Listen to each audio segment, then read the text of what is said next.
얘들아 안녕. 오늘은 오답 공부 방법에 대해 알려줄게. 실수 오답, 다른 풀이 오답, 모르는 오답. 다들 알고 있지? 이 오답들 100% 활용하는 방법 알려줄 테니까 잘 따라와봐. 첫 번째는 순환소수 문제야. 1, 2, 3에 걸쳐 나름 논리적으로 문제를 풀이했어. 그런데 마지막에 양변에 9를 곱해서 분모를 없애려다가 A에 곱하지 않은 9 때문에 오답이 발생했거든. 그렇다면 이 친구가 해야 할 오답은? 실수 오답이야. 실수 오답을 할 때 여기서 포인트. 있잖아 얘들아. 실수 오답이라고만 적어두지 말고 이 문제 뭐 때문에 틀렸는지 조금 더 구체적으로 적어봐.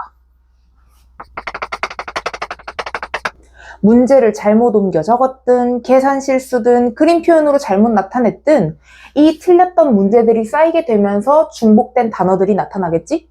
그렇게 내가 많이 틀린 것들을 발견하게 되면서 스스로 보완할 점을 찾아보는 거야. 아, 나 계산 실수 진짜 많이 하네. 아, 나 문제 옮겨 적다가 진짜 실수 많이 하는구나. 이런 부분을 본인 스스로 찾으면서 약했던 부분을 강하게 다져가는 과정을 밟게 되는 거지. 그리고 자꾸 원래 풀이, 본인이 풀었던 풀이 과정을 지우는 친구들이 있던데 그러지 말고 이렇게 메모해봐. 틀렸던 이 부분의 포인트를 잡아 나에게 강력한 메시지 한 방을 써보는 거야. 항마다 곱해. 이렇게. 한 곱. 조금 웃기지만 어때? 좀 기억날 것 같지 않아? 앞으로 항에 어떤 수를 곱해야 할 때마다 한 곱이 생각날걸? 너희가 스스로한테 보내는 메시지이기 때문에 자유롭게 써도 좋아. 그러니까 이렇게 나처럼 줄임말을 만들어 보던동 아니면 일기를 쓰듯이 스스로에게 강력하게 메시지를 던져서 다음에 비슷한 문제가 나왔을 때 내가 신경 써서 풀 수 있도록 하는 그런 상황만 만들어주면 돼. 문제를 풀 때 그 상황을 신경 쓰고 있냐 쓰지 않고 있냐의 차이가 엄청나거든. 그래서 이 방법을 추천해. 두 번째는 최대 공약수 문제야. 이 친구 이 문제를 보자마자 어떤 두 수의 최대 공약수가 1이니까 이거 서로서에 관련된 문제 아니에요? 라고 하더라고. 어때? 이 친구 문제에 대한 이해가 굉장히 정확했지? 그런데 문제 풀이의 방식이 너무 비효율적이라 하나하나 K값을 구하다가 그만 포기해버렸어. 선생님 조금 더 빨리 구할 수 있는 방법이 없을까요?를 원했던 이 친구는 다른 풀이 오답을 통해 문제를 해결할 수 있을 것 같아. 보통 이런 문제들은 문제에 대한 풀이 방법이 정해져 있는 경우가 많아. 예를 들어보면 전체에서 12가 가지는 소인수의 배수의 개수들만큼을 빼주었을 때 남은 게 12와 서로서 관계를 가지는 K값들의 전체 개수가 되겠구나 하고 알아낼 수 있거든. 일반적으로 많이 쓰는 풀이 방법이기도 해서 앞으로 서로서 문제가 나오면 이렇게 풀어야겠다 생각할 수 있지 않겠어? 그것은 결국 이 유형에서 항상 쓰게 되는 풀이 방식인 거거든. 그 풀이 방식을 이제 너희 머릿속에 기억해 두고 너희 것으로 만들어서 풀이할 수 있는 연습이 꼭 필요해. 자, 세 번째는 1차 함수 문제를 가져왔어. 이 친구 한글 표현으로 나와 있던 문제를 그림 논리와 식논리로 풀어낸 과정인데 사실 논리가 약간 잘못돼서 정답이 나오지 않았고 이 친구는 나한테 들고 와서 선생님 이 문제 정답이 안 나오는데 조금 힌트 좀 주세요 하고 가져왔어. 어떤 오답을 해야 할까? 모르는 오답이야. 그래서 앞에 두 오답과 어떤 차이점이 있을까 생각해 본다면 내 기준 포인트를 잡는 게 중요하다고 생각해. 이 한 문제를 읽었을 때 중요한 부분이 어딘지 파악할 줄 알았더라면 조금 더 쉽게 문제에 접근할 수 있지 않았을까? 내가 아예 이 문제를 하나도 모를 만큼 어려운 단어들로만 이루어져 있는 게 아니거든. 우리 점도 알고 1차 함수 단어도 알고 기울기라는 단어도 알고 있잖아. 전부 아는 단어들로 이루어져 있음에도 불구하고 이 문제를 모르겠다고 한다면 수학 문제를 풀 때 문제 안에서 가장 중요한 역할을 하고 있는 포인트 잡는 연습을 해보자는 거지. 그래서 내가 생각할 때 이 문제에서 가장 중요한 두 가지 포인트는 X절편과 문제에서 구하고자 하는 것이야. 각각의 중요하다고 생각하는 것에 번호를 부여하고 이 중요한 것들을 어떤 식으로 문제에 적용할 것인지에 대해 생각해 보자는 거지. X절편 같은 경우에 이 두 그래프가 동시에 만나는 X축 위의 점이거든. 그런데 이 두 일차 함수의 그래프의 기울기를 각각 P와 Q로 줬기 때문에 X절편만 점을 알게 되면 각각의 기울기를 알 수 있는 아주 좋은 힌트가 된달까? 그래서 내가 X절편이라고 하는 이 점을 하나의 순서쌍으로 나타내 보는 거야.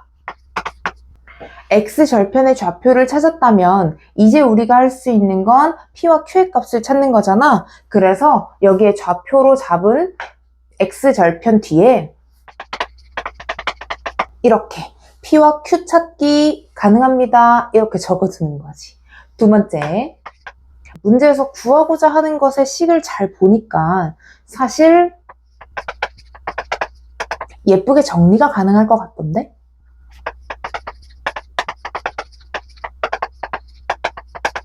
이렇게 어때? P, Q 두 개의 문자만 구할 수 있다면 이렇게 복잡한 계산 과정을 거치지 않고 정답을 구해낼 수 있다는 사실을 이 구하고자 하는 식을 정리해 줌으로써 알게 되었어. 나름 이 문제에서 중요한 역할을 하고 있는 것 같다는 느낌이 들어?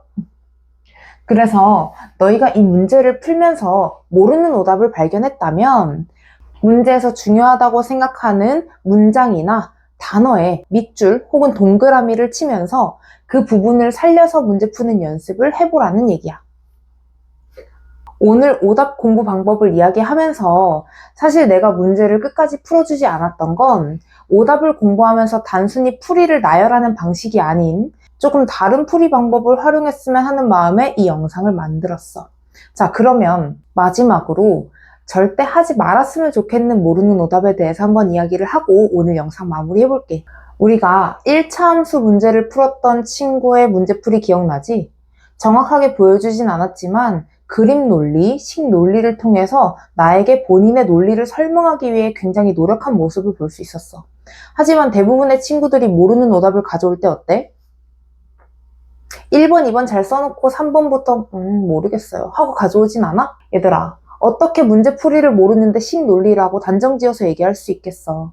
너희가 문제풀이에서 풀 수 있는 만큼은 풀고 나한테 설명할 수 있는 논리는 최대한 설명을 해줘야 그래야 선생님의 역량이 아닌 학생과의 소통으로 문제풀이가 가능하다는 점 꼭 기억하고 선생님 그래도 진짜 모르겠어요 하는 친구들은 아까 내가 알려줬던 모르는 오답을 하기 위한 방법에 대해서 조금 더 생각해 보는 걸로 하자. 문제를 읽어보고 제일 중요하다고 생각하는 것에 밑줄을 긋거나 동그라미를 해서 그거라도 가져와 봐. 예를 들어볼까? 지금 이 문제에선 어떤 단어나 문장이 가장 중요하다고 생각해? 나는 해라고 하는 이 부분의 단어가 중요하다고 생각해. 방정식에서 해라고 하는 건 결국 식을 만족시키는 x의 값 아니야? x의 값을 찾아야 되는데 지금 이 x는 a가 곱해져 있는 형태로 나타나져 있지? 그렇다면 결국 우리가 해야 되는 건 어떤 거야? x의 값을 찾아내는 게 우리가 해야 할 일이었던 거야. 그렇다면 양변에 a를 나눠주면서 a분의 18이다 까지 정도는 쓸 수 있지 않겠어? 이렇게 하고 나면 뒤에 있는 유한소수라는 표현도 이제 이해가 되기 시작할 거야. 이 분수가 유한소수가 되기 위해서는 기하분수로 나타낸 분모에 이 또는 오가 있으면 되겠구나. 오. 이것 봐. 술술 나오지? 이렇게 문제 하나가 살짝 바뀌었을 뿐인데 이렇게 나와 있었다면 풀 수 있을 만한 문제였을 텐데 그래서 너희가 모르는 문제가 있더라도 절대로 그냥 가져오지 말고 이 문장에서 가장 중요하다고 생각하는 단어나 문장에 동그라미 혹은 밑줄을 그어서 꼭 가져와 보길 바랄게.